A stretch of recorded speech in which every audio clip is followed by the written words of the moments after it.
trickster, deceiver. There's a lot of names you call this particular Jinn. It's considered an offshoot of another Jinn, the ghoul. Yet it is considered far more dangerous than any other ghoul. Why? Because none can deceive you like this creature can. It approaches you, entices you, creates a facade of illusion, and then attacks you when you're least ready. The idea is to make sure you don't see her coming, and her victims rarely do. I introduce to you the Silat. The Silat is an offshoot of the ghouls, and is said to be a female, but an ugly one. Though she can put up a facade of being beautiful to attract her victims, her nature is of horror.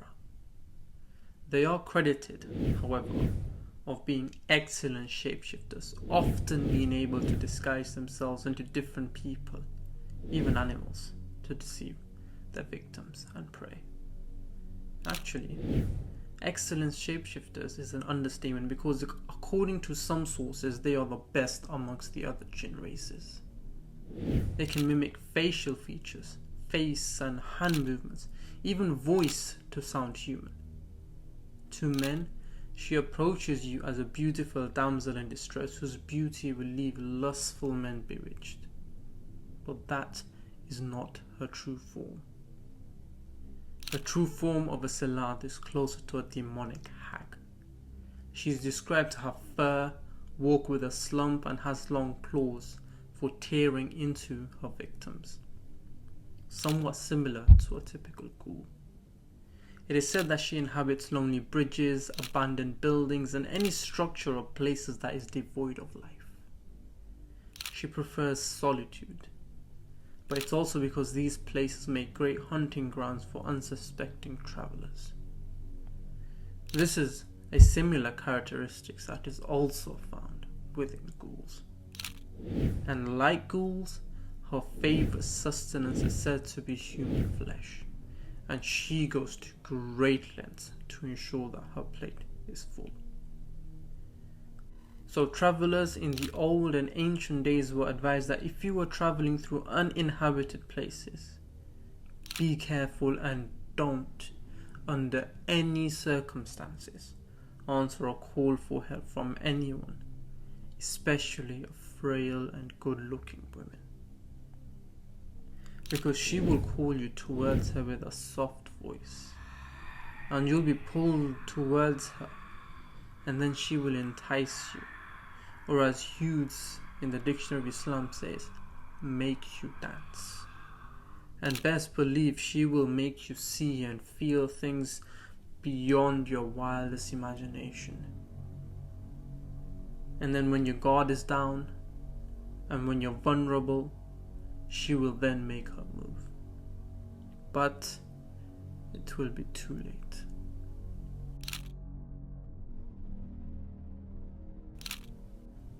So we know the Silat is dangerous, much more than some of the legends say.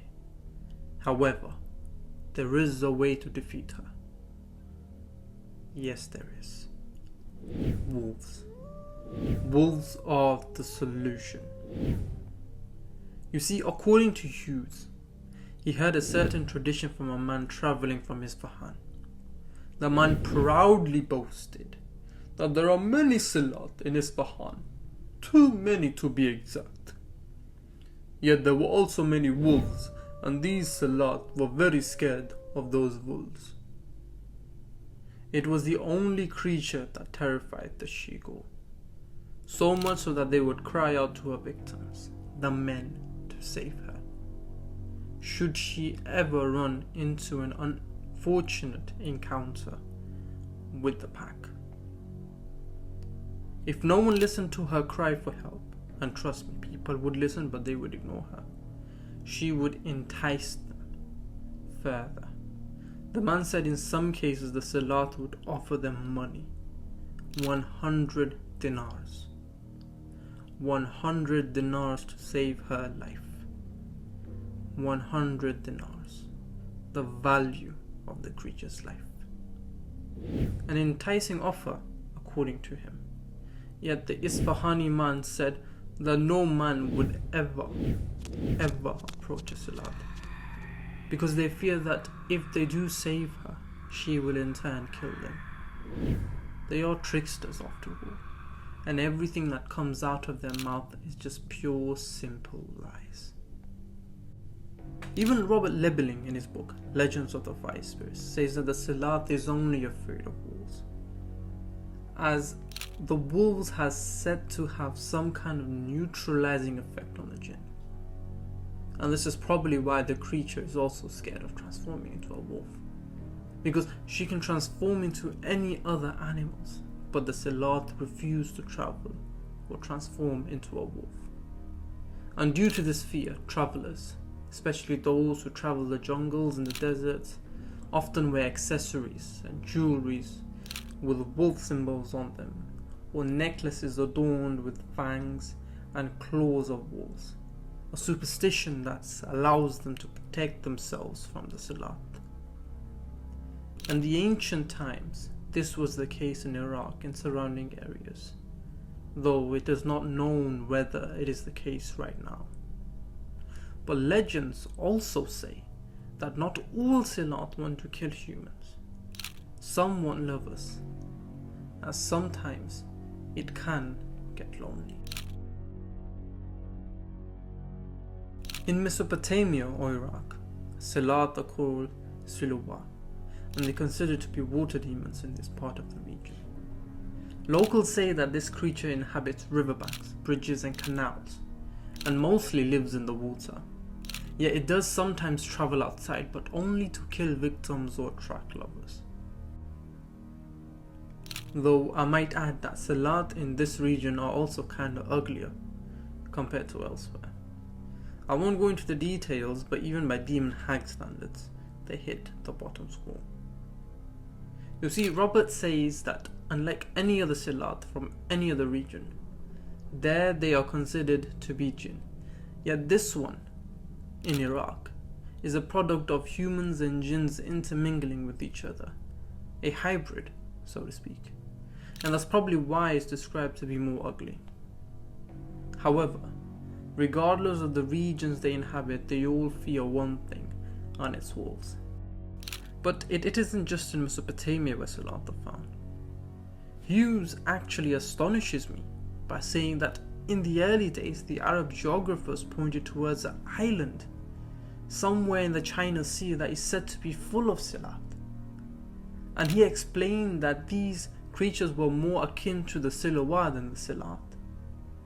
And these creatures were hybrids of humans and Djinns.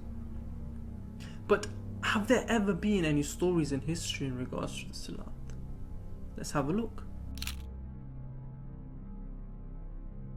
Muslim scholar Abi al-Sheikh al-Asbahani, who was alive around the time between 887 AD and 979 AD, narrated a very famous story of Ahmed al-Dabbag's father. Ahmed's father usually goes on trips for businesses or sometimes for leisure, and this particular trip he took was most likely for business, as he was in a hurry. As he was in a hurry, he took a risky road that was known to be frequented by ghouls. He didn't have the time to stop nor think whether this was a good idea. A few hours into the trip, he saw a woman wearing a rag dress laying on top of a bed with lanterns illuminating the place. He was taken aback, as the whole thing seemed out of place. The whispers of a voice travelled towards him. They were seductive and were meant to entice him to come forward towards her. Yet, Ahmed's father was no lustful man, nor was he an idiot that lacked common sense. A beautiful woman in rag clothes on a bed in the middle of nowhere. This was definitely a ghoul to him. The man bravely recited verses from the Quran, especially Surah Yasin. And the Sila seemed to be concerned as she put out her lanterns and cried out, "Oh man, what did you do to me?" After that, Ahmed's father was safely able to reach his destination. Another more interesting and historical connection to the Silat arises from a tribe called the Banu Silat. Legends say that the founder of this tribe, Amr bin Yarbu, met a seductive Silat and decided to start a progeny from her. However, on an unfortunate day, during a storm in the sky, lightning burst from the sky to the ground, and the Silat took this as a warning from her clan to return or otherwise face the consequences. And so the poor creature returned. No one knows the fate of that woman, what happened, but this is something the Bedouins have said when sharing stories of the Silat. They also say to be wary of traveling through abandoned places, as one doesn't know who may reside there and who he meets. Take care, guys. This is the mystical Middle East mythos. Thank you.